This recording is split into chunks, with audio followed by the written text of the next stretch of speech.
thinking we were going to come in and talk about how awesome Tyler Myers was. Not the case. We'll get to it, I'm sure. We'll talk about it. But we've got some other stuff to talk about, and I'm sure you've heard about it. So with that, let's get into today's episode of Canucks Conversation, which is brought to you by Bet365. Open an account with Bet365 today and bet on a huge range of markets. Whatever the moment, it's never ordinary at Bet365. Be sure to use code NATION when you sign up for an account, and the chat is bumping early, so I want to tell you about our super chat charity partner this season, the BC Mental Health Foundation. You want to make sure your question or comment gets on the show? Hit us with a super chat. Proceeds from our super chat will go to the BC Mental Health Foundation, changing the face of mental health and addiction by supporting breakthroughs in care, public understanding, research, and knowledge exchange. Okay, yeah, the chat is really bumping early today, and you and I were laughing when we walked in here. Harmadial, Dave Quadrelli, we were laughing when we walked in here because we were thinking, like, what would we have talked about if we didn't have the Gary Mason, Jim Rutherford interview, which we're obviously going to get into. It's going to be a big focus of today's show. Power play looked awesome last night. Tyler Myers had the best game we've ever seen from him. You called him Calder, Tyler Myers. He was phenomenal last night. We had all these great things to say. First back-to-back wins since December 1st. And maybe that's part of the problem. Is that it was first back-to-back win since December 1st for the Vancouver Canucks when they took down the St. Louis Blues by a final score of 5-2 yesterday. I was going to start with the Canucks versus Blues game, but do you have any disagreement that we should just start right on this interview? We got to talk about the elephant in the room. Okay. So Jim Rutherford sits down with Gary Mason of the Globe and Mail, who, by the way, like, people have pointed this out, like, Gary Mason is notoriously tight with Francesco Aquilini, is the rumor that's out there. Gary Mason sits down with Jim Rutherford, and the Canucks president of hockey operations had some things to say, had some things to get off his chest, and it is worth noting, I think, this interview was done on Monday, so people thinking, well, 2 straight wins, why is Rutherford coming out and saying this now? He said it before the game took place. So it's important context in my mind that we talk about that. But Gary Mason sits down with Jim Rutherford, and there's some interesting quotes that came out of this. I think the most interesting was the one that we highlighted in the write-up we did over at Canucks Army, where this is what Rutherford said about the rift between Elias Patterson and JT Miller, which obviously is out in the open now. I don't want to hear this, media's making this up, media's trying. It's out in the open. Everybody knows about it now. President's talking about it. This is what he had to say. I felt like for a long time that there was a solution here because everybody has worked on it, including the parties involved. But it only gets resolved for a short period of time and then it festers again. And so it certainly appears like there's not a good solution that would keep this group together. Tell me how you really feel, Jim. Like, honestly. And I'm not saying, oh, you shouldn't have done this. This is a bad idea, because there's people in the chat saying, oh, well, there goes all their trade value. What Rutherford said publicly today, everybody in the NHL, every team that they've dealt with already knows. Oh, yeah. I'm not entirely shocked that Rutherford came out with a bombshell interview like this. I'm not saying I expected it, but just knowing his nature, he's a remarkably straight shooter and one of the most open book GM/president of hockey ops that we've seen in this generation. I mean, he has that reputation going back to Pittsburgh even. And like you said, the biggest reaction I saw was criticism from the standpoint of, well, their leverage is worsening now. They've backed themselves into a corner. The Canucks were already backed into a corner. I'll tell you this, the whole hockey world knows about the sort of issues that Miller and Pettersson have had. And the way I've sort of framed it is this, like, even on this show, a lot of times I've been hesitant about exactly how deep we talk about the rift and rumors, just because you don't want to add fuel to the fire. But there's a lot that even behind the scenes reporters know that we haven't talked about. And if at this point, like, local media knows, you don't think that players around the league all have buddies around the league. They all talk about it. And so while players may not even speak to reporters necessarily about this, word gets around. Coaches talk to other coaches. GMs talk to other GMs. Like, this is no secret around the NHL now. For casual fans that maybe weren't as plugged in, this may be news to them. But it's important to clarify right off the bat that the Canucks are already negotiating from a position of weakness. I don't really think they had a lot of plausible deniability to say, no, we're going to keep both of them long term. And I think that's important to clarify right off the bat before we dive further into this conversation. Is I don't think this really worsens the Canucks' negotiating position because it's already in a really tough spot. Now, it is worth mentioning, Rutherford's comments obviously sound like they are thinking they have to move on, which is fair. That is clearly where his head's at. But he did keep the level or the talking point that they've said all along, which is that the first preference, and I don't even think this is a talking point, this is just what we've heard reports of. Rutherford said this as well. Gary Mason tweeted this out, not included in the story. But he said that the preference, obviously, where'd it go? Hold on, I gotta find it. Possibility the two players could remain with the team for the rest of the season. This is what he said. We evaluate things on a regular basis, so we'll see. When you win, everybody feels better. Does that make the players feel better? Does that make these two individuals feel better? All those factors play into the decision. We don't want to trade these players, but we may very well be forced to. So I think it's some important context to add. But yeah, I wanted to make sure we mentioned that. But again, this is what we've heard reports of all season long, is that obviously the Canucks' preference is to keep these two players, but those comments from Jim Rutherford certainly sound like they're past the point of saying, okay, this is workable. And I mean, that's not a crazy take for Jim Rutherford to have. That's one we've had for a while, it feels like, when we've talked about it on this show. Yeah, I mean, over the last week, how many times have we said that it feels like something is off with this core, that the team has looked like it's waiting for the other shoe to drop in terms of a significant change? And a lot of people may wonder, okay, well, fine. Even if it doesn't damage their negotiating position, what is coming out and being this transparent? What does it actually accomplish? What's the point? What's the purpose? What I wonder is if management is at a point where they go out and move one of Miller or Pettersson, on paper it's going to be an L.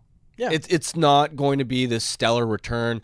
We've talked about even when you're in a good negotiating position, when you're trading players of this caliber away and they're going to be the best players involved in the deal, you're going to lose those deals. And Rutherford in that interview as well acknowledged that, hey, if we end up shopping these guys, we're not getting a player as good as them in return. It's not a 1-for-1 deal. Exactly. And so what I wonder is if part of it was just to put the narrative out there and prepare the fan base for, hey, if we go down this road of trading these guys, and look, this may be an underwhelming return, at least the fan base in advance has the context of the locker room chemistry issues, and there's some idea out there that maybe those two in the core itself, as currently constructed, just can't coexist.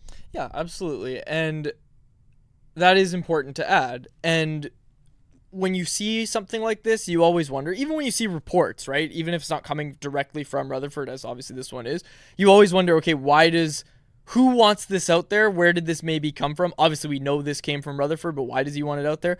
I think it's exactly what you just said. I think it's to prepare the fan base for a not great on paper return for one of these players, if not both. So it's going to be interesting to see how they get this. Tony M in the chat. Sorry, Tony. Got to read this. He said, I still think it's manufactured nonsense. It absolutely isn't the biggest problem with this team.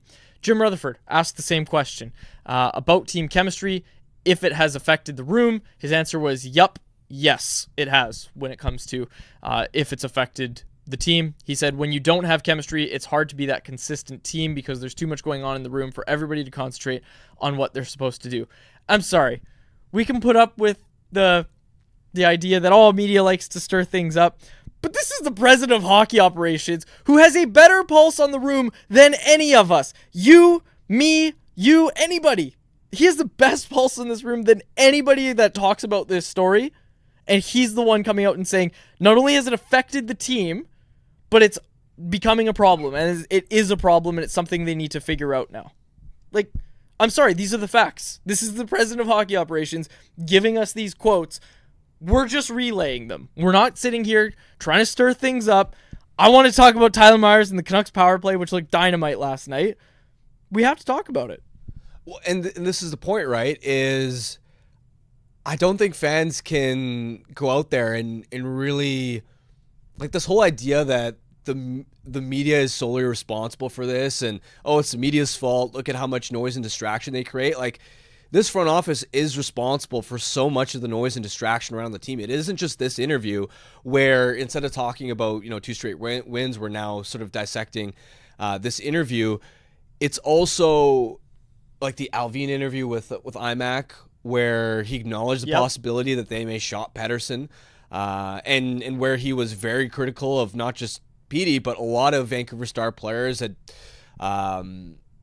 didn't exactly let Rick Tocchet off the hook completely either. It was a really harsh sort of interview, and we called it sort of like a warning shot. And even around a lot of the reporting with national media, with local media, I don't think it's a stretch, given how well connected Rutherford is with a lot of these insiders, given how open book he has been over his career, dating back to Pittsburgh, even Carolina, that this front office has been responsible for a lot of these, rumors getting out there, for a lot of the speculation around trades and rifts, and like that, I think is becoming abundantly clear. And if it wasn't already clear, like, now it's clear. Now it's clear. Last Rutherford quote I wanted to get into talked about how they need to approach this and how they don't want to rebuild, obviously, which we kind of knew would be the case. He said, if we're going to completely start over, that means he goes, talking about Quinn Hughes here, and we'd like to figure out a way that he's here forever. Yeah. Hughes has been phenomenal all season long, and this idea that trading one of these pieces, and I dove into this yesterday, actually, when it came to the Mikko Rantanen trade, using that as an example. I'm using the Rantanen trade because that's a trade that a contending team in Colorado made, where they said, okay, we need to move this player. They have their own reasons. Obviously, it's not rift reasons, but they need to move a player. And I don't know. I don't love what Colorado got back in that trade, to be honest with you. Don't love the return. So on paper, yeah, maybe they lose the trade, but what's the alternative? Not signing Rantanen? I think they did okay. So what's your alternative here? These guys not being able to figure it out, you making the decision that, okay, this isn't going to work? Like, this is where we're at. Well, the key, too, with the Rantanen situation with Colorado is, I fully agree with you. I think on paper, it's not a great return, especially because, look, if Natchez was cost-controlled for 3, 4, 5, 6 seasons at his $6.5 million cap hit, you would say, okay, I actually like this trade because you're able to, like, he's a better cap fit for them moving forward, given that Makar is going to demand a massive extension soon as well. But the problem with Natchez is, at the end of next season, especially if he continues producing at a higher level, he's going to need a big boy contract as well. And of course, not the $13 or $14 million that Rantanen would have commanded, but still a really high number. The key, though, with Colorado is you can't even fully assess that trade until you see what they do with the cap space that they gained, especially because they got Chicago to retain half of Rantanen's cap hit. And that's a key from Vancouver's perspective, too, is if you're making a trade where you're shipping out Miller or Pettersson, the key next step is going to be seeing how do they deploy the cap space that they potentially get. Now, maybe there's a scenario where the package that they come back, the salaries are roughly matching and you don't get that benefit. And if that's the case, boy, the pieces you get back better be like impact, part of your core, can be real needle mover type pieces. But if it's a sort of lesser return, maybe there are some futures involved, then it's all about, okay, how do we weaponize the cap space that we gained ahead of an off season where the cap is going up and you're going to have even more flexibility. That's going to be the massive part of, if the Canucks go down this road of trading away a core piece and wanting to maintain that competitiveness for Quinn Hughes, it's going to, like, you're not going to get the full picture on this until you see what the front office does with their assets and with their cap space in the summer. Final thing that I wanted to read from Rutherford in this story. We'll have to do the best we can in trades. Whatever assets you get in return, you may turn them into something else, and we have to work our way back into being a contending team. And someone in the chat, I want to give them shout out. Jeremy Lee, regulars on the show, said the focus is not to blow up the team, but to create a healthy locker room. That's it. You make that what looks like a lateral move, or you lose the trade on paper, and you hope that by making it a better environment, which clearly Rutherford says it's not right now, you hope that things figure out once that happens. Let's get to Jeff Patterson. There's a lot in here. There's a lot of good comments, actually, from Tony M., who we read earlier. I want to save those for anyone else. Talking about Talkett's system, I think it's a good conversation to have because he brings up Clayton Keller's production in Arizona and how, get away from Tocchet and it goes up. I want to talk about that. I want to talk about the Blues Canucks game. We're going to talk about it in anyone else. But first, I want to get to Mr. Jeff Patterson, who is brought to you by our friends over at Pacific Toyota Dealers. Yeah, the Pacific Toyota Dealers. Jeff Patterson is brought to you by Pacific Toyota Dealers, who want to tell you about the 100% electric Toyota BZ4X. The BZ4X is packed with all the things you would want in an SUV, like the room to fit all your family, friends, hockey bags, and whatever else you've got. And of course, the BZ4X is backed by the peace of mind that comes with knowing you're driving a Toyota. When you choose the BZ4X, you can get up to $12,500 in rebates and incentives, and you can finance a 2024 BZ4X from 0.19% APR for 36 months. Visit shoptoyota.ca or your local Pacific Toyota dealer today. Let's bring him in. Jeff Patterson, wearing the Under Armour shirt in the Canucks Army colors. I don't think that's a coincidence. There he is. Jeff, thanks for doing this today. Yeah, anything going on? Yeah, so Tyler Myers, huge game for him last night. Let's start there. No, about him. Let's talk about Pius Suter.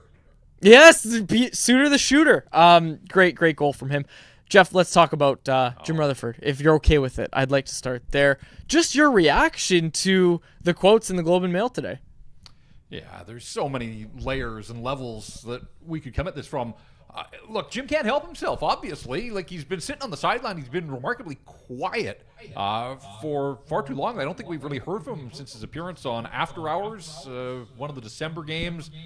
And everybody else has weighed in on this Miller-Pettersson situation, obviously. Remember when they hired Rick Tocchet, and it came, months after he had blistered Bruce Boudreau on a radio appearance, and essentially the die was cast there. And then they hired Tocchet, and Jim Rutherford said, I got to talk less. I have to back off. I've got to stop talking. And he did for a little while. But again, he can't ultimately help himself. And so I guess where I come at it from, guys, is, there's so much talk about alignment in this organization, top to bottom. And last year it looked like they had it. Everybody was on the same page, apparently.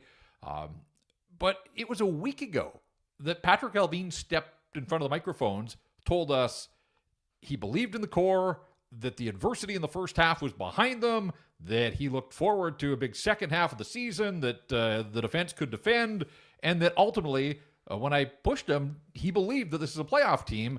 A week later, the president, his boss, comes out and basically says, I got sticks of dynamite, and I'm about to blow this thing completely apart. And to your point, Dave, he does it after one win, and it almost felt like he didn't have any faith or confidence that they could string wins together and get the victory that they got in St. Louis. So the timing is curious, but I also wonder a little bit of alignment. Like, did Patrick Allvin know that Jim was going to go off like this? Because Allvin himself did in the IMAC interview on New Year's Eve, or around the New Year.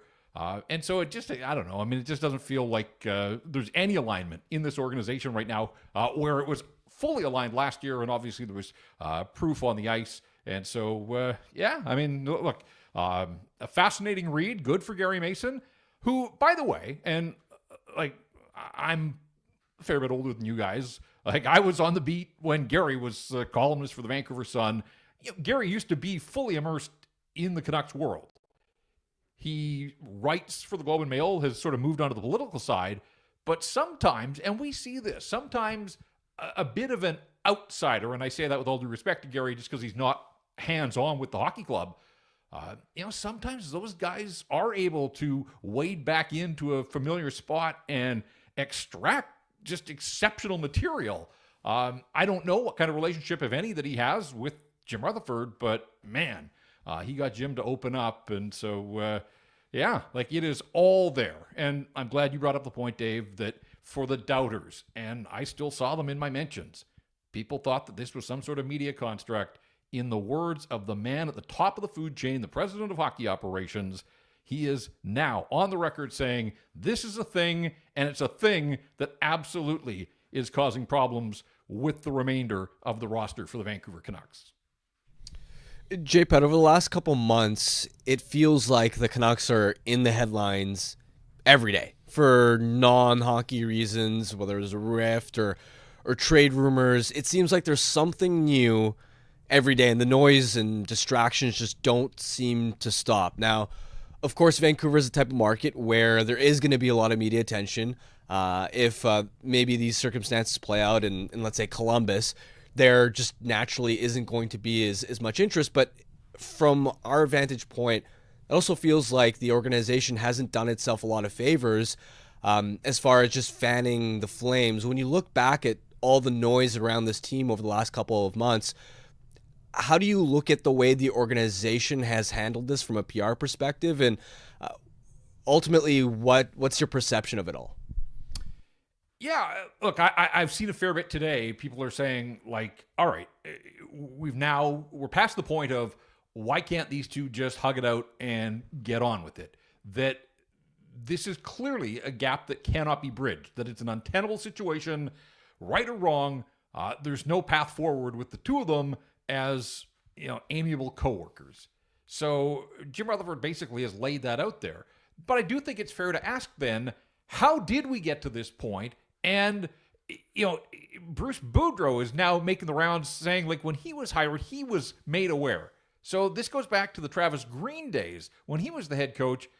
How does the organization, how does this management group then commit the money and the term that they did to both JT Miller and Elias Pettersson and not have this resolved and get ironclad guarantees that this is in the past? So as much as I do think it's on the players, there's plenty to go around here.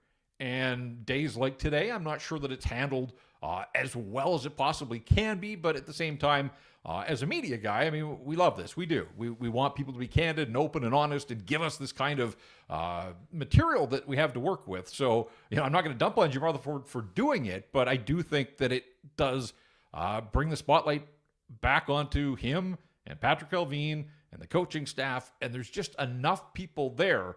But was this basically a cry for help from the president of the hockey ops, basically saying, like, I'm done with this. Like, I'm washing my hands. We have tried every conceivable path for reconciliation between these two, and it's just not happening.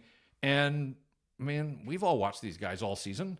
The other part too, Harm, just in terms of, if they're now trying to decide which of these two assets they're going to move or both of them, you've got Elias Paterson. You're trying to shop him and extract the maximum value you can from the National Hockey League, and you're playing him 14 minutes last night with a 3-goal scorer on one side and a guy who has no National Hockey League points on the other.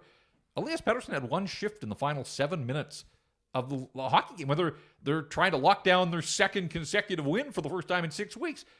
2 weeks ago, teammates were shouting Selke on the bench at him in Toronto. You don't want that kind of guy playing late in the game, protecting a lead, trying to ice it with the goalie pulled on the other side. So I find that really curious as well. I don't know about you guys, but I thought the Prime broadcast talked up JT Miller a ton last night. And you wonder where are they getting their talking points. And Elias Pettersson's playing 14 minutes. That part of it was very curious to me. And, I think that's something worth monitoring here. Back-to-back wins. Nobody's on the road. That's the other thing. No media.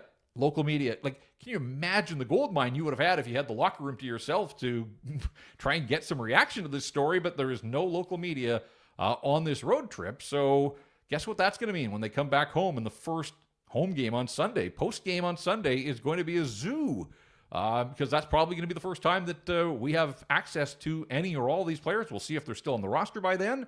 But yeah, I mean, look, the organization brings a fair bit of this on itself. And I guess ultimately, my biggest takeaway is that Jim Rutherford's been around this game. He's in the Hockey Hall of Fame, seen some things, won some cups. Clearly, he does not believe in this group and feels that it's time now to do some heavy lifting to try to get this thing. Because, I mean, he has the one quote in there that basically says, this team's not winning anything. He doesn't believe that this is a competitive, contending team. And so it sounds like they're going to get the heavy equipment out and start doing some real renovations to this Vancouver Canucks roster. Jeff, we could go many directions. I'm going to leave it to you. Do you want to talk about the Quinn Hughes element in all of this? Do you want to talk about the path forward? Like, I'm going to leave it to you. I'm not even going to ask you a question. Just what do you want to talk about right now? Yeah, like I guess nothing was left, on the cutting room floor. Gary Mason put all the great quotes in there, played all the hits, and as I read through it, and I thought, like, no, you didn't bring Quinn into this as well. But sure enough, now the quote is, they want him here forever, but in the same breath says, like, if they're going down to the studs, then that means trading Quinn as well. And so just the mere mention of that kind of made me shudder, hours after watching Quinn perform yet again through all this noise and for all this talk about Rick Tocchet and his systems and no offense. And here you've got Quinn Hughes, who's out there threading the needle with one of his best passes of his career last night. And so just this idea that Jim Rutherford has contemplated the notion of moving Quinn Hughes as well, that scared me, quite frankly. But I understand the context in which that quote was given, that they do want to do everything in their power to make sure that the captain is happy and commits. But again, if you're starting to move these big-time pieces, it is fair to ask, like, what is Quinn's reaction? Like, Quinn doesn't want to be here for any kind of rebuild, that's for sure. And so, how do you do enough good things in terms of roster manipulation to make sure that the captain is happy, and when time comes for him to re-sign and commit to the Canucks, that he's willing to do that? So absolutely, this becomes a big time. I think it was always sort of a back burner. There were other pressing issues, but to me, it moves to the forefront basically starting today, that everything they do from this day moving forward has to be with an eye to getting Quinn Hughes to commit to the Vancouver Canucks, because he's going to have options. They may not ultimately when he gets done restricted free agency. Canucks obviously won last night, first back-to-back wins since December 1st. What do you think happens if they get on a bit of a roll here?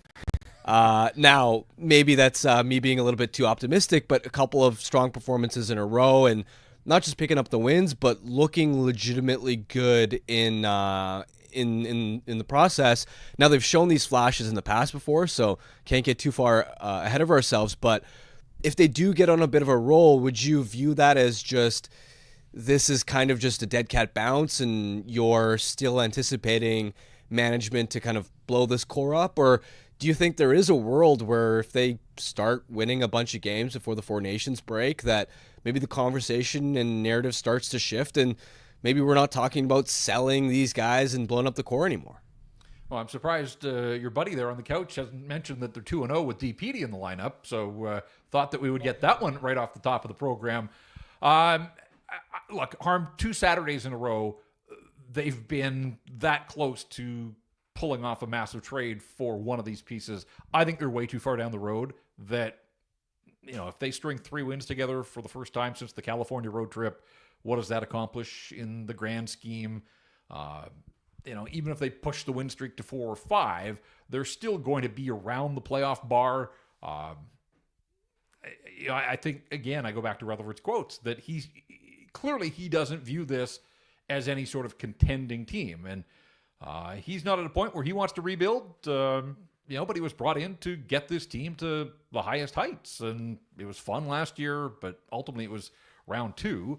So there is plenty of work still to be done. So my sense is that nothing they do in the short term will impact kind of where they are, the conclusions that at least Jim Rutherford has reached about this group. And I still would anticipate, whether it's before Four Nations, whether it's after Four Nations, before the trade deadline, ultimately into the summer, I still think by the time they hit the ice for training camp next year, they are going to look fundamentally different. And I'm glad you brought up Four Nations, because honestly, U.S. versus Sweden, like, how can we not anticipate? Like, we may get our answers about what's been going on behind closed doors in the Canucks locker room when the U.S. takes on Sweden. But the other part there is, I see a lot of people that say, like, what if one of those guys has a massive tournament? And that just feels like such a what if at this point. It's a short form tournament. It's 4 games at its, if they get to the final, and these teams don't have time to wait for either JT Miller or Elias Pettersson to find their games, right? Like, so this idea that they're going to show up, throw on their country's jerseys, and somehow revert to the incredible players I'm not saying it couldn't happen, that maybe it is the kind of fresh start that, will bring out the best of them, but it's not a 2 or 3 week tournament where they're playing 8 or 10 games. I mean, it's going to be over before we know it. And so this idea that, one of them is going to put on a cape and be a superhero, and that's going to fundamentally alter how other teams perceive them and look at them and line up to get their hands on them. I don't think that's going to happen. But when Miller plays Paterson head-to-head, USA against Sweden, I am very curious to see that as sort of a subplot to all of this other stuff involving the Vancouver Canucks. The chat's going off today, but we've got some theories about what's going to happen in that game in the chat. I won't read them, but a lot of theories out there about what's going to happen. Hey, Jeff, let's change gears here. It was an impressive win for the Canucks last night. They got pucks into the middle. The power play looked good. They did a lot of things and looked like the team. Maybe I'm jumping to conclusions a little bit here. They looked like the team that we saw last year, in my mind. What do you think of last night's game? Well, they play well on prime for whatever reason. They scored 4 in Montreal. That was the last time JT Miller scored. He had the 4-point night. And then the game before Christmas when Petey scored twice was the prime game as well. So maybe they need more games on prime. They've got one more to go. It's the game in New Jersey when they're making their way through New York and Jersey in March at some point. So we'll see what that one looks like. But yeah, look, I don't know if you've seen the reports out of St. Louis today, but the Blues are broken. Jim Montgomery absolutely bag skating them. There's some video of their practice today, and he was on his team that if they weren't going to skate against the Canucks, they were going to skate at practice, and he laid into his group. Brandon saw it on waivers. So, it kind of feels like the Blues realized that they're not such a good team, and they're not. They're pretty much an average hockey club. Canucks took advantage of them. Chased Jordan Binnington. I don't think there were too many tears shed here in Vancouver for Jordan Binnington leaving the hockey game, but good on the Canucks. I mean, did what they had to do there. Eventually, guys were going to score some goals, right? Like, I mean, it's gone on way too long that too many guys haven't been able to come through for the Vancouver Canucks, but to get goals from JT and to get a Pius Suter shorthanded goal, ultimately, I thought there were 2 really big turning points. I thought the coaches challenge by the Blues would have made it a 1-1 game. Instead, power play, and the Canucks make it 2-0. So it goes from 1-1 to 2-0 in a hurry. That was a big one. And then the Nils Höglander double minor. If the Blues score there, they get back into it with half a game to go. If they score on both ends of it, they tie the hockey game. And instead, Tyler Myers makes a great defensive read and play and sends Suter in on the breakaway. And so instead of it being a 3-2 game, now it's 4-1 and essentially was over at that point. So, not a lot of things have gone right for the Canucks over the last 6 weeks or so, but they got a couple of bounces. I think they earned a couple of those breaks last night. They were the better team. So congratulations to them. And again, it's all about trying to follow up one good effort with another. And now they've got a chance going into Nashville where they had so much playoff success last year. Preds have come alive a little bit here. I know, Harm, you wrote about them at The Athletic.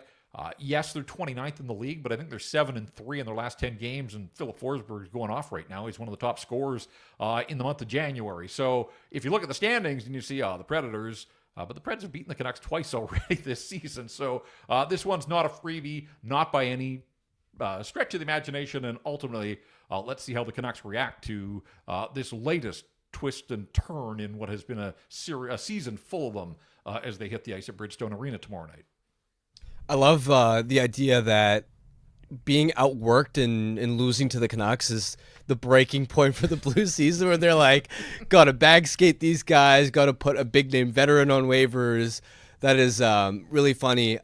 What did you make of DPD, not just last night, but through his first couple of NHL games? It seems like he has a lot of promise. At times he does look a little bit raw, but the way I'm kind of looking at it, I'd rather him in the lineup over Vincent Desharnais. What do you think? Yeah, he certainly hasn't looked like the stage is too big for him. I mean, throw him in against the Washington Capitals on Saturday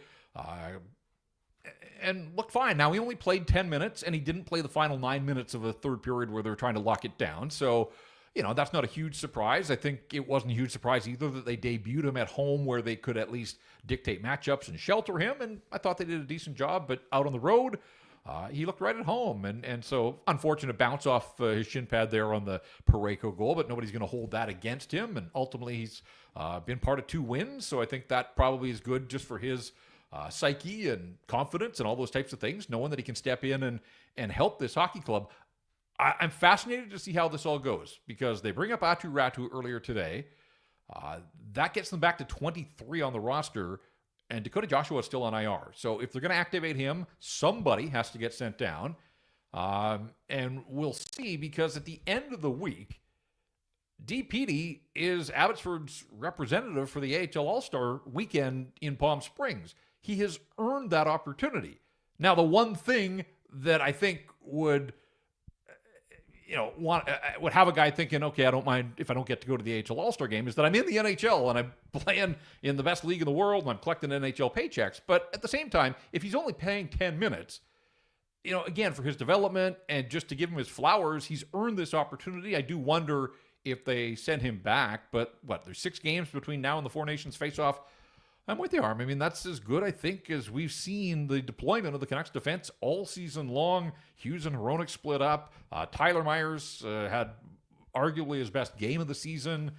Carson Soucy in a third-line role, sort of as the dad to DPD, playing the veteran mentorship role. And Derek Forbert just kind of quietly goes about his business. I don't love Forbert as a top 4, on a contending team, but this is what they are right now. But yes, I would think that it's taken them 50 games, but if it means sitting Desharnais and Noah Juulsen's on the road trip as well, but he's still on IR, they'd have to activate him. I think this is the best group of 6 that they have deployed at any point this season. Jeff, great stuff as always. Thanks so much for joining us. We appreciate it. And we'll talk to you next week when Rutherford talks again. Now, who knows what this roster is going to look like a week from now, but I will be here with you guys whenever you call. You put out the call, I'm here for you. You know that. Love it. Thanks, Jeff. Appreciate it. Okay, guys. There he is, Jeff Patterson, the host of Rink Wide Vancouver. Catch it moments after the final horn, after every Canucks game, over on the Rink Wide Vancouver YouTube channel. I wasn't distracted, but I was trying to keep up with the chat. Over 300 people in the YouTube live chat right now. A lot of different takes being thrown out there, and we've got a lot. One I want to read right away from Nello. Please don't send DPD back down. I love it. I was going to ask Jeff, can they just send Vincent Desharnais to the AHL All-Star game? What competition would Desharnais compete in? Skills competition. Hardest shot, maybe? Maybe. He must be able to get something behind it, right? Okay. Our thanks to Jeff Patterson for joining us. And to all the people watching, please like, subscribe to the channel, hit the notification bell. I'm going to take the chance to tell you all about that because we want the listens right now. Big numbers today. These are playoff numbers, as Conversation in the chat says. Okay, let's get to our poll question. Or our poll question, which is brought to you by HSBC Rugby Sevens, where high caliber rugby and the Ultimate Party weekend collide. SVNS is Western Canada's largest sporting event, and this year is the 10th anniversary of the event. From February 21st to 23rd, BC Place is the place to be. Grab your friends in your best costume and come on down for the best party in town. Tickets are on sale now at vansevens.com, starting from just $65 per day. Okay, our poll question. Jacob's going to pull it up here. I actually forgot what I wrote. It's about the Rutherford stuff. I asked people, do Jim Rutherford's quotes about the Miller-Pettersson rift surprise you? Right now, 72.3% of voters say no, 27.7% say yes. I think ultimately I go no in the sense of, okay, we knew this was going on, and obviously it's affecting the team. But yes in the sense of the way he went about it in terms of how much he opened up and how much he pulled back the curtain. Like Rutherford, a lot of GMs and presidents, whatever, a lot of people in the game have no problem communicating through the media. Like, that's the thing. There's still people out there that really, truly believe in their heart of hearts that when Friedman says something or when Dollywall says something, they're just, they wake up and they decide that that's what they're going to say that day. I don't want to get into it. I don't. But when it comes from Rutherford like this, it does surprise me a little bit, especially for, like Jeff said, a guy who said, I'm going to talk less. And he did do that for a while, but he's back to talking now. Yeah, I'm not saying I expected this, but I'm not shocked or surprised because again, this is who he was in Pittsburgh. Like I remember watching the Penguins really closely, and even when Rutherford first got hired, Josh Yohe, who had a really good relationship with Rutherford back in Pittsburgh, he told me right off the bat, like he's one of the most open book GMs you're ever gonna meet. Like he's kind of old school in that sense. So it wasn't a total shock. Yeah, one story I will share, and here we go. Related to the Paterson Miller stuff, I withheld this because I didn't want to fan the Flames at the time. But for people wondering like how long has this been a thing, it's been a long time coming in the sense that I remember my very first season covering the Canucks, 2019-20 season. I was doing a one-on-one interview with Paterson, right? And he was in a great mood. We were talking power play. We were talking a bunch of different topics.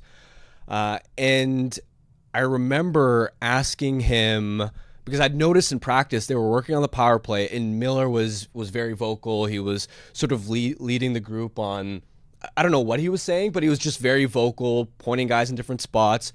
And again, context, to that point in the interview, like Petey had been great. He'd been giving me a lot of insight, in a good mood. I asked him, I was like, hey, I noticed JT was sort of out there leading kind of the power play around. What's he meant as a leader to the power play? And I immediately got a death stare. And we lead the power play. We lead the power play. That was it. And I walked away from that. And obviously at the time I didn't suspect a rift. Wow. But I was like, that was the strangest response I've ever gotten. 2019-20? Like their first season together. I'm talking like 3 months into the season. Wow. Okay. And so again, I'm not saying the rift started there, but just I vividly remember that as he like wouldn't give you that this answer is about really Quinn strange. or Exactly. Like if it was Brock or anybody else, like I've honestly never had that where I ask a player about a teammate sort of being a leader, and it just like the player does not want to go there about a teammate. All right. 2019-20. Okay, because I was going to say the first thing I ever heard was in 2021. The Canadian bubble season. Well, who knows? I mean, I'm not saying the rift started there. Sure. I mean, but the point being, it just, at that time, I was like, that's kind of odd. And then when we first, in like 2021, 2022, when these whispers first started going around, that's when I was like able to connect the dots and be like, oh, that makes a lot more sense now. Mm-hmm. And people, again, not to dive into this more than we already are, but people did point out when Miller took the leave of absence, Petey was asked, like, emotional leader, like, how much are you guys going to miss the player and the person? And, like, the person was a focus of the question. And Petey's like, yeah, we're going to miss the player for sure. People were pointing that out immediately when it happened. But anyways. And honestly, like, the big takeaway from this is I don't want to see people pointing the finger at one of these guys in particular that, oh, he's the villain, he's the victim. Like, ultimately, it's really disappointing on both of them, in my opinion, as professionals, that they haven't been able to figure this out and at least have a working relationship. Yeah, absolutely. Like Talkett said, you don't have to be best buddies with some of your teammates, but the fact that it's gotten to this point where the president of hockey operations is coming out and saying, we may have to blow up the core because these two can't seem to get along, like, I don't think that reflects well on either one of them at all. Yeah. Okay, let's get to anyone else. Which is brought to you by our friends over at Greta, a great spot for all games, home and away, the home of our electric watch parties. Greta or watch parties. Greta is a great spot to be, and we hope to see you for all of our watch parties all season long. But even if we're not there, you certainly should be just minutes from the arena. Come by before and after the game or whatever event you're downtown for. With arcade games, weekly drink specials, and the recently updated street food menu, Greta Bar YVR is the place to be. 50 West Cordova Street is the address. Let the games begin. And we've got a watch along. I won't be there. You won't be there either? I don't think so. But you still can be. Saturday, February 15th. Tickets are $10. Available at nationgear.ca. Watch Canada versus USA. Doors open at 4 o'clock. Puck drop is at 5 p.m. nationgear.ca for those. Okay, let's get to anyone else here. There's a lot. I asked Tony M., who had some good takes earlier. Yeah, Tony, I put it in the chat. If you can just... there's been so much in the chat. If you could just give us your take about Clayton Keller from when Tocchet was coaching in Arizona. Again, we'll definitely talk about that. But I can kind of remember what he was saying. He was talking about, and Tony, tell me if I'm misquoting you, but Tony was talking about this idea that like this isn't the biggest problem facing this team. And I'm willing to listen to that. The idea that this rift isn't the biggest problem. Talking about how it might be deflection from Jim Rutherford. I'm not going to sit here and say, no way that's true. No, that's not possible. Could be. Absolutely could be. And what he was saying was it's not the biggest issue with this team. And I don't think Tony was saying this necessarily is the biggest issue, but something he was pointing out was that, like, why are we surprised that Elias Patterson is struggling under Rick Tocchet right now when we saw a guy in Clayton Keller who got better as soon as he got away from Rick Tocchet, I think is what Tony was saying. Yeah, it is an interesting point. What I will say in the case of Patterson is if you look back at the last 2 years, even though it's been a tough time for him for essentially the last year, like when Tocchet first came in, it's not like Patterson's point production cratered. Good point. Right? Like, let's look at it here. When Rick Tocchet took over in January from Bruce Boudreau, trying to find the approximate timeline. It was in the middle of, like, he was performing really well under Boudreau. Here, okay. Down the stretch, he had, it's loading up, 20 goals and 48 points in 36 games. And then we also saw Patterson playing at like 107-point pace up until the All-Star break. Yeah. Well, then what happened from sort of like that point onward is we heard about the whole knee tendonitis thing. And the reason that the reason I'm not going to harshly point to Tocchet as the reason Patterson is struggling now is because physically he just hasn't seemed right, in the sense that how many times have I brought up the NHL Edge data that compared to 2 seasons ago, Patterson's skating, his speed bursts above 20 miles per hour have plummeted. His shot velocity has significantly declined. And just watch him with your eyes, like he isn't able to separate as a puck carrier anymore. He doesn't have that dynamic acceleration in his skating, and it's hindering his ability to create offensive zone entries and offense off the rush. And so like I still, like, that to me is still sketchy. Like, I'm willing to buy to some degree that, okay, maybe Paterson or Miller would have more offensive success if the Canucks open their system up a bit. But I don't think it's the biggest reason Paterson is underperforming, because we have proof that physically his shot velocity is down, his skating speed is down, and I don't think that's Rick Tocchet's fault. Mm-hmm. Yeah, I think that is hard to pin on Rick Tocchet. I will say, though, like, and we've said this before, like, there are a lot of things that have gone wrong for this team this year, and Rick Tocchet is certainly not absolved of criticism for the things that have gone wrong for this team. Absolutely, he needs to be part of the conversation. And that's the thing, is Rick Tocchet makes himself a part of the conversation. Like, he's happy to take the blame a lot of times for this team. The thing that I find interesting is now we just saw what they played like last night, and we were talking the other day about how, like, Rick Tocchet isn't telling them to defer to the point, and, like, he wants them to get into the middle of the ice, and that's what they did last night. So I think it really got through to them. They played better. It is also worth mentioning, and someone brought this up, like, that might have been St. Louis's worst game of the season. That might have been their breaking point for a team that's supposedly in the wild card conversation. You always try to figure that out, is like, how good are the Canucks playing and how bad is their opponent playing? The fact of the matter is the Canucks controlled that game almost all night long, and they played well. They did the things that they're going to need to do to be successful. And like I said to Jeff, like, they looked like they did last year with the way they attacked and the way they approached the game. For sure. I mean, what I liked most was the fact that, I mean, yeah, Quinn Hughes was incredible again. What a pass. Another terrific multi-point effort for him. Connor Garland getting a couple goals. I mean, Calder Tyler Myers is what really stood out to me. I mean, as a six-man unit, they finally looked a lot more balanced and effective. Now, it's only one game, so I'm not going to sit here and say, oh, they fixed the decor.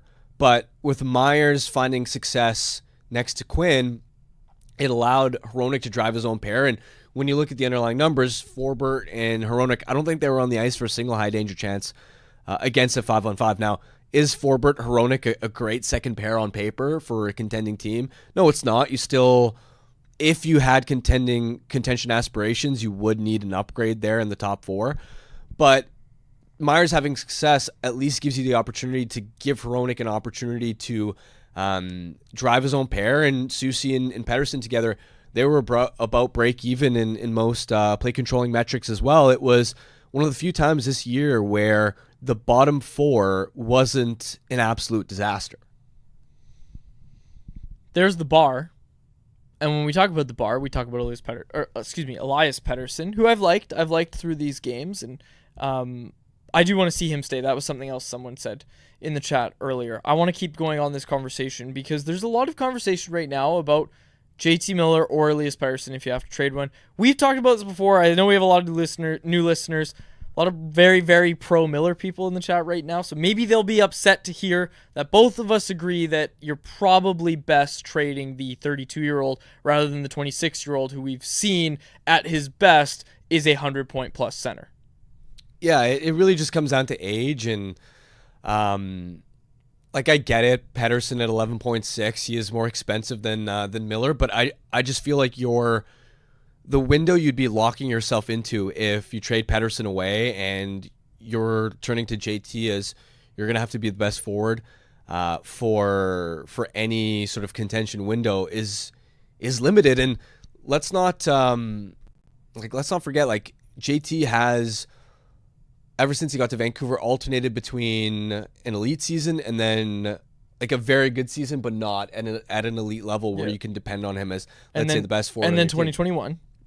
For sure. And look, you could say the same about Patterson, that he hasn't maintained a consistency level operating at the level of a franchise center. And absolutely, that's a concern too. But it's about who would you have more confidence in moving forward. And I just think Patterson's in his prime. And JT especially, I know he's been a durable player, but we're seeing him play banged up this year. And with how physically taxing his style is, how much of a physical edge he plays with, the fact that he's not the fastest player, I do wonder about how many more years you can expect Miller to operate at the level of a legit 1C.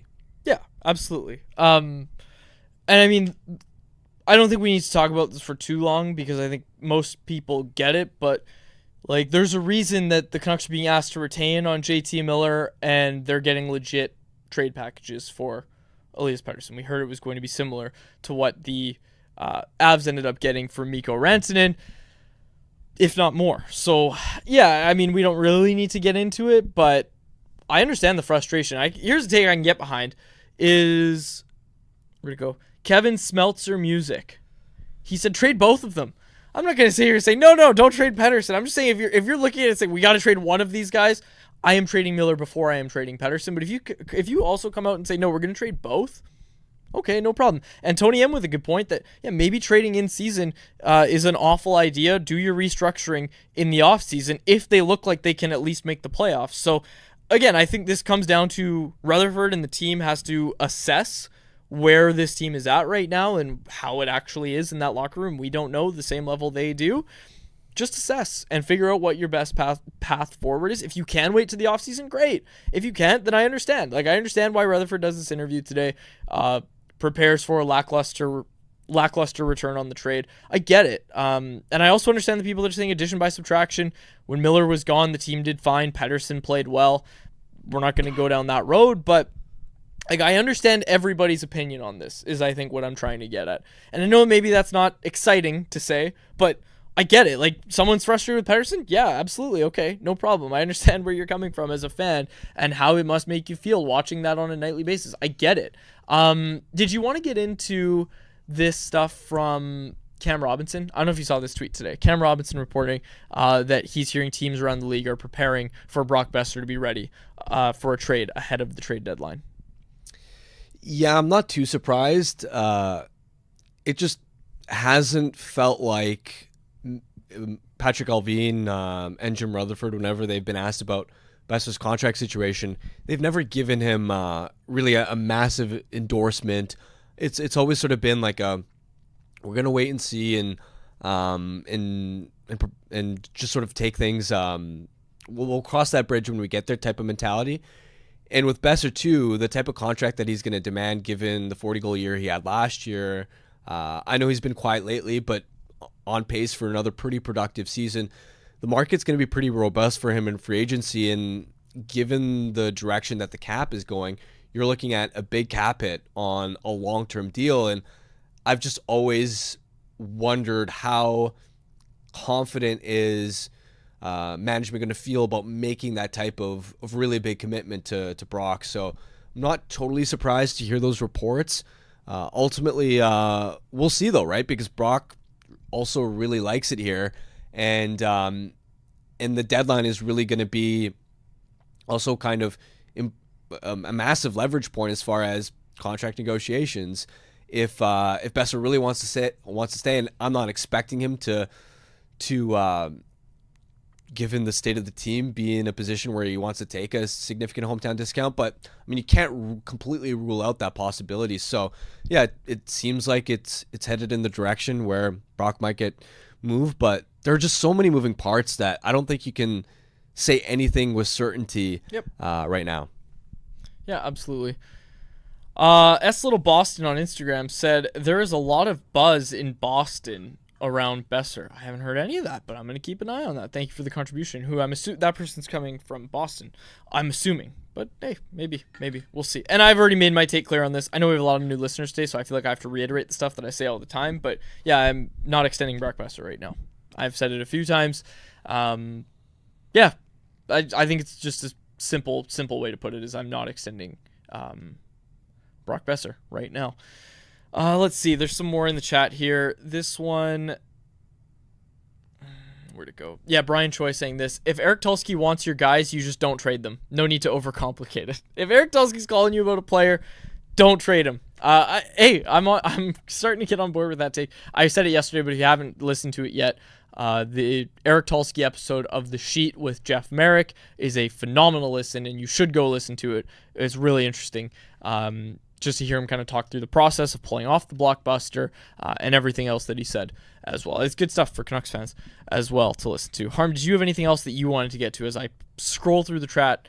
Or you know what? We'll close on this. Because the Paterson versus Miller stuff. Liam Corkin in the chat said, how many more years do you think JT has at a 90-point pace? How many 90-point seasons does JT have ahead of him? Like, if you were a betting man and you had to pick which one of these players is going to have more 90-plus point seasons for the rest of their career, JT Miller or Elias Pettersson, the obvious answer is Elias Pettersson. We know that. Someone else in the chat saying, we can all agree, and I'm not sure I agree, but this person's saying you can look at the drop-off in Pettersson's production, and then there's the knee tendonitis stuff. You can look at the production drop-off and see that. What's JT Miller's reason? And he's playing hurt, it seems. He says he's good. So did Petey. But it's an interesting thought, and I can't remember who that came from, but I just saw it. JT's in a really interesting position because we've seen him have underwhelming seasons like this in Vancouver relative to like remarkably lofty standards, right? Where, I mean, before Rick Tocchet came in, Miller's stock, like, he was getting roasted on Hockey Night in Canada for not back checking. Yeah. Everybody wanted him out of town.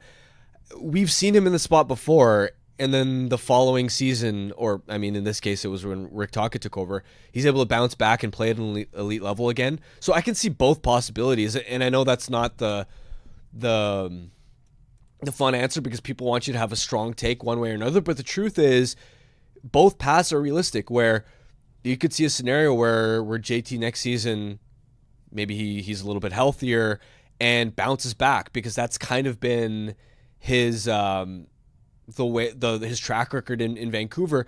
But also you could see that he's turning 32 in less than a couple months and say, this is around the age when elite players do start to decline. And not saying that he'd fall off a cliff, but maybe he's not going to be that consistent 90-point guy who can also drive pretty good two-way results. So, and you always try to figure out what a player's baseline level is, right? Like when Miller's at his worst, what happens? When Paterson's at his worst, what happens? And we know the answer. Like when JT Miller's at his worst, he's bringing the entire team down. You see the body language. You see him not back checking, which is something that's very popular in the chat right now, is to bring that up. And when Elias Patterson's at his worst, he's not winning you games, and you're paying Elias Patterson to win you games. That's the frustration. So the frustration with JT is that he's not back checking. I get that. The frustration with Patterson is you're paid to put up all those points, and he's not putting up the points. But he's not losing you games. Sure, but when you're paid that much, you better be. Absolutely, and I agree. His floor is absolutely higher than Miller's. But I'm also like, sometimes I'll see people pointing out, oh, he did a great job on that puck recovery or that net front screen, and that helped lead to a goal there. And sure, like that helps. Like you need those things, but I kind of roll my eyes at some of the moral victories lately around his play for a guy that's paid that much and has 3 points in his last 9 games for the month of January. The bar needs to be so much higher, and that's the main thing, right? Is you and I can sit here and say long term we'd rather bet on Patterson, but that the point of that isn't to point the finger at JT and say, oh, Petey's great and he's amazing and he has no faults, and moving forward there would be no concerns around him. Yeah.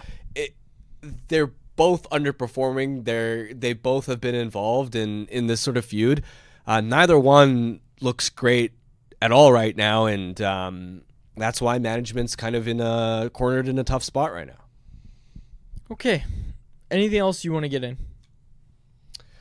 I just feel bad for Quinn Hughes. Like, I feel like we're going to repeat this conversation over and over again. Yeah, it feels like we didn't even talk about Quinn Hughes, and he was so good last night. It's a shame that he's having an all-time great season. And yeah, we've spent a lot of time discussing it on the broadcast. I love seeing how much praise Quinn Hughes gets for playing at a superstar level. But it's a shame that it's been kind of overshadowed by all the drama, the trade rumors, this feeling that the core is about to get blown up. It is just so wasteful that you've got a defenseman playing at a Hart Trophy caliber level, and this season might just go down the toilet. And look, I expect them to make the playoffs, but again, when we say wasting this season, this was supposed to be a year where they were going to be contenders, and they just don't look like that right now, regardless of them winning the last. Asking Quinn what to do, I gotta say, I'm not saying we don't know if they are, but I would be leaning on Quinn for a pulse in the locker room, for a pulse on everything. I would be asking, what do you think we should do?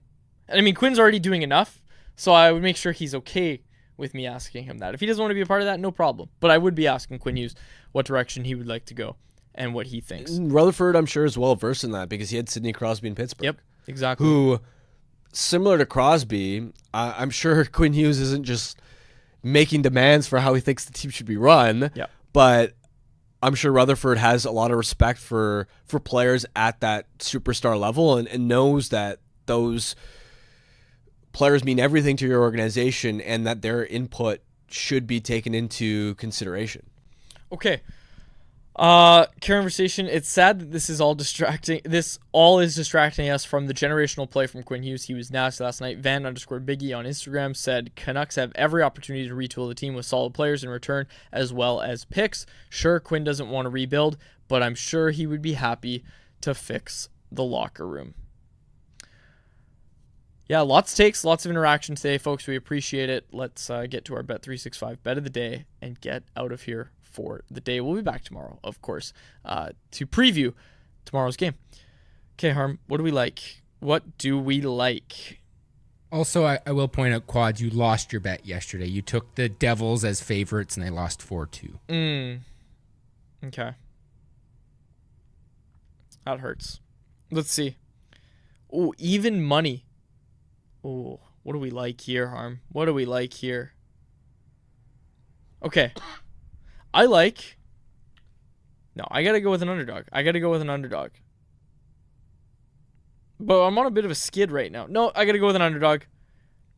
I'm going with the Dallas Stars to take down the Vegas Golden Knights. You can get the Stars right now. My odds are all messed up. I don't have the American odds. What's 2.05 mean? 2.05, wouldn't that be plus 105? 105? All right, plus 105 odds. You can get the Dallas Stars money line. No, it'd be plus one. Yeah, I don't know what they are here. Give me a second. I can pull it up on Bet365 here. But you want the Dallas Stars is your pick. Yes. This is our bet of the day. Love this. Brought to you by one second. Bet365, a proud partner of Canucks Conversation. Open an account with Bet365 today and bet on a huge range of markets. Whatever the moment, it's never ordinary at Bet365. Be sure to use code NATION when you sign up for an account. Must be 19 plus to play. If you choose to play, please play responsibly. Maybe understand what the odds mean. So you're taking Stars on the money line? Yeah. So that's plus 105. Boom. That's what I said. Yeah, it was. I was confused. It's okay. It's okay. Plus 105, Stars money line against the Vegas Golden Knights. I'm taking it. That's our bet of the day. Brought to you by Bet365. Okay, fun episode today. Thanks to everybody who checked out. Checked out the show, I should say. Thanks for joining us today. For my co-host Harmon Dial and our technical producer Jacob Lazar, my name is Dave Quadrelli. Thanks so much for this episode of Canucks Conversation. Canucks Conversation is live Monday through Friday, every weekday at 2 p.m. over on the Canucks Army YouTube channel. Make sure you like, subscribe, and interact in the YouTube live chat every day with us, folks.